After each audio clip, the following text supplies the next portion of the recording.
উত্তরবঙ্গে যা ঠান্ডা পড়েছে, এই শীতের রাতে না রান্নাঘরে যেতে ইচ্ছে করে, না রান্না করতে ইচ্ছে করে।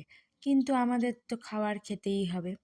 তাই এই শীতের রাতে তাড়াতাড়ি বানিয়ে ফেললাম মুসুর ডালের খিচুড়ি। এই দেখো, আমি তেলের মধ্যে দিয়ে দিয়েছি কুচনো পেঁয়াজ, একটু রসুন, কাঁচা লঙ্কা, শুকনো লঙ্কা, তেজপাতা। এবার পেঁয়াজটা দেখো ভাজতে ভাজতে লাল হয়ে গেছে। লাল যখন হয়ে যাবে তখন আমি এর মধ্যে দিয়ে দিচ্ছি আগের থেকে ধুয়ে রেখেছিলাম মুসুর ডালটা, সেই মুসুর ডাল।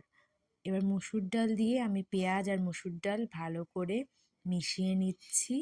এবার আমি এর মধ্যে দিয়ে দেব একটু রসুন ছিল, সেই রসুনটা। আর এই যে দিয়ে দিচ্ছি আগের থেকে ধুয়ে ভিজিয়ে রাখা চাল।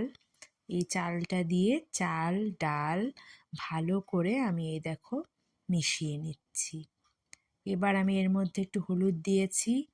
এবার দিয়ে দিচ্ছি এর মধ্যে আমি নুন। এবার নুন দিয়ে এবার এটাকে আমি ভালো করে একটু মিশিয়ে নেব। এই দেখো, হলুদ আর নুন যে দিয়েছি সেটাতে আমি মিশিয়ে নিলাম।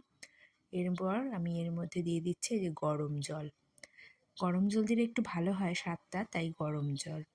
এই দেখো, গরম জল দিয়ে এবার যখন খিচুড়িটা ফুটে উঠবে তখন কিন্তু আমাদের খিচুড়ি রেডি হয়ে যাবে। এই দেখো, খিচুড়িটা ফুটে উঠেছে। এই দেখো ফুটছে।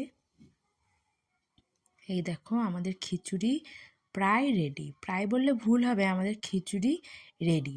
এই খিচুড়ি আর আমরা খাবো এই মুচমুচে আলু ভাজা। এই আজ আমাদের রাত্রের খাবার।